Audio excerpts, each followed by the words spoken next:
Every story starts somewhere.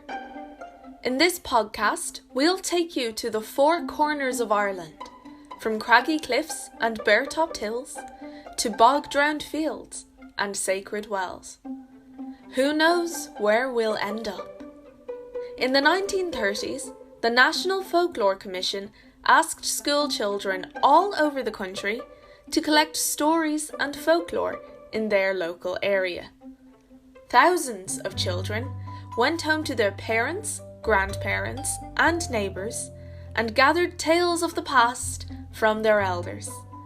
These were local tales about magical hills, miraculous lakes, and life-saving wells dotted across the landscape. These stories form the basis for our adventure. But come with us now as we join our storyteller. I wonder where we'll begin today. This is Where the Story Begins.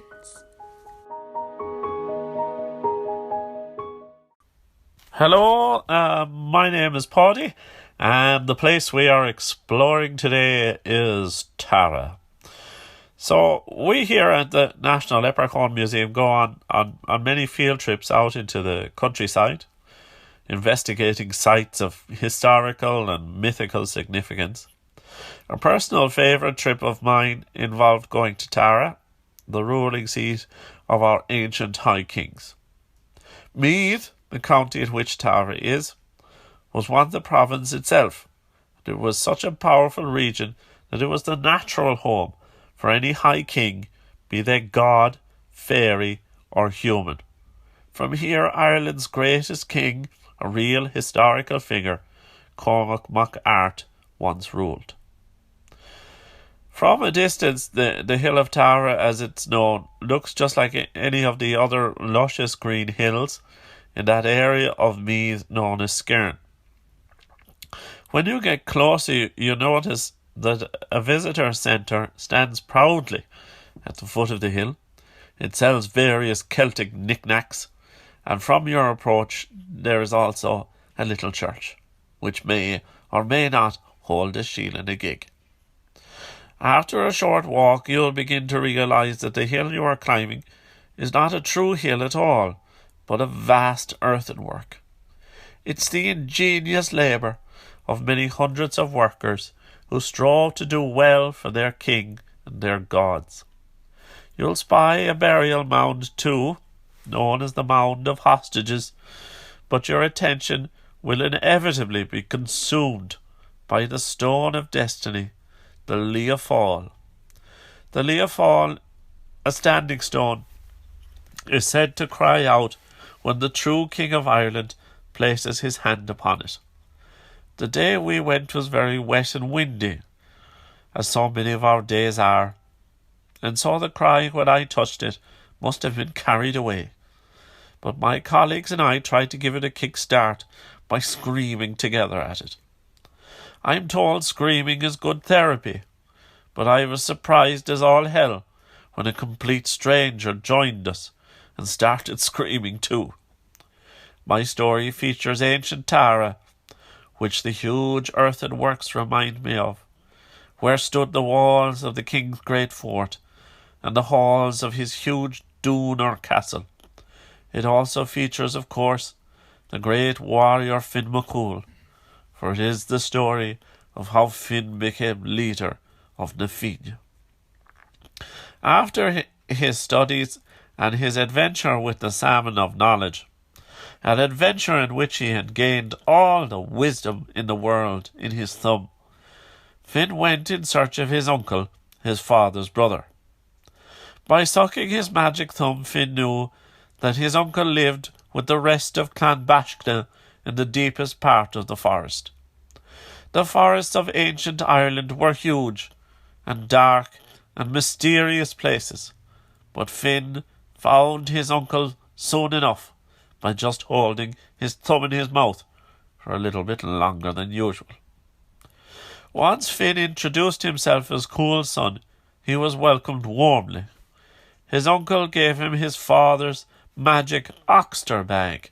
An oxter bag, a bag for under your oxters or under your armpits. But he also put on Fionn a very heavy burden. "You must regain the clan's honour," he said. Since Finn's father had been murdered by the Macmorna clan, they had lost leadership of Na Fianna, the elite forces of Ireland's armies. Finn, though still only a boy of 12, must take his father's position, save the clan, and save his honour. Finn went off on a long journey to Tara on foot. When he got there, it was Samhain Eve. Today is Halloween. It would normally be a night of great revelry and partying for the king and his court, but for the past 4 years a great curse had fallen over the Irish kingdom. It would happen like this. The people would hear a sweet music coming from the nearby Fairy Hill. They'd fall into a very deep sleep, and when they awoke, everything around them would be levelled, burned to ashes and cinder. When Finn arrived at the Hall of Tara, dirty from the road, everyone was making ready to go into hiding. Na Fianna was gathered around the king. Imagine that boy of 12 before the king, dirty from the road, as I said, the gruff warriors with disdain in their faces. The boy speaks up. Maybe there's a little catch in his throat. A Gwini Ushla. Fionn Mac Cumhail is Hanam Tum. Cumhaill me Canarach Na Fianna a Glocka. Noble people, my name is Finn, son of Cumhail, and I must take leadership of Na Fianna. There was a brief silence, and then the whole hall began baying with laughter. Finn ran from the hall in shame, but on his way out he was accosted by an old grey-bearded man who thrust a spear into his hands, saying, "Take this, boy, it was your father's. You'll need it." Finn was puzzled by the old man's words, but all he had to do was suck on his thumb, and he knew exactly what was going on. He must defeat the monster that was plaguing Tara. He must defeat Alan. That's right, ladies and gents.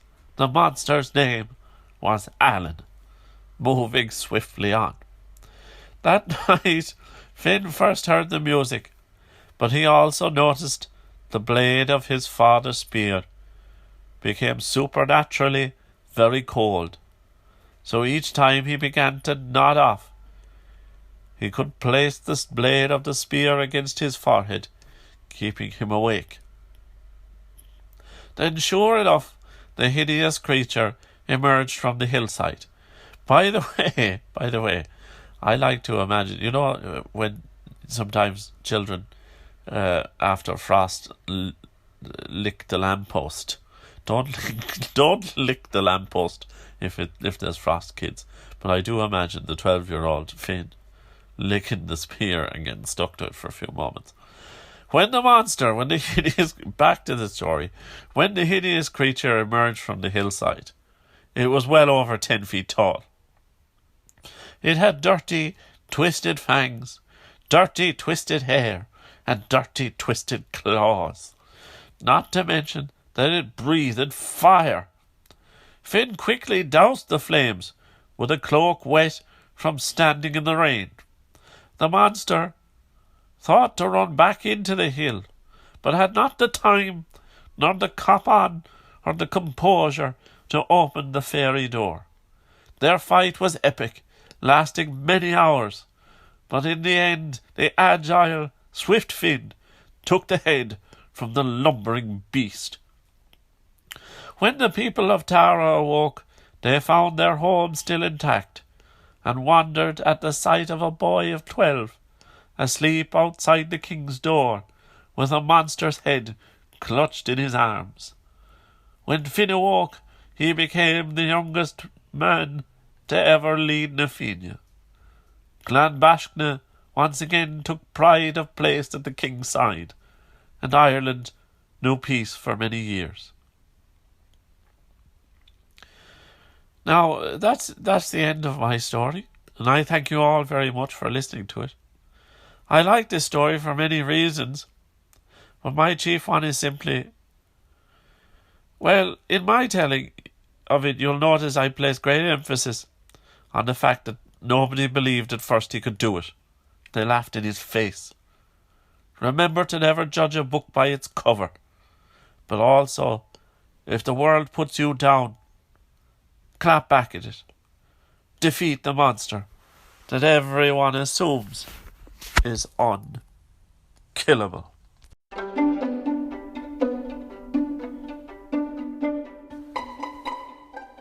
Thank you for joining us on this episode of Where the Story Begins, brought to you by the National Leprechaun Museum. You can find out more about this story, this place, and many others by checking out the website of the National Folklore Collection, Duchas.ie. That's DUCHAS.IE.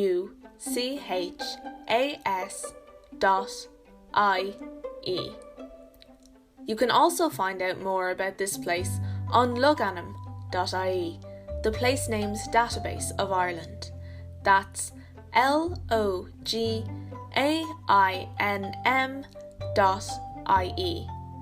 The National Leprechaun Museum celebrates Irish folklore and mythology through the oral storytelling tradition.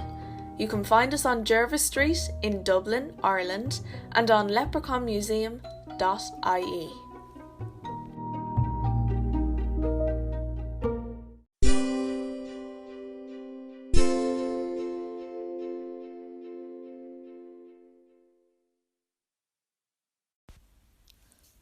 Today's seanfhocal is Bín gachtain al galach G'daon bow in a gharry. Everyone is good-natured until a cow goes into his garden.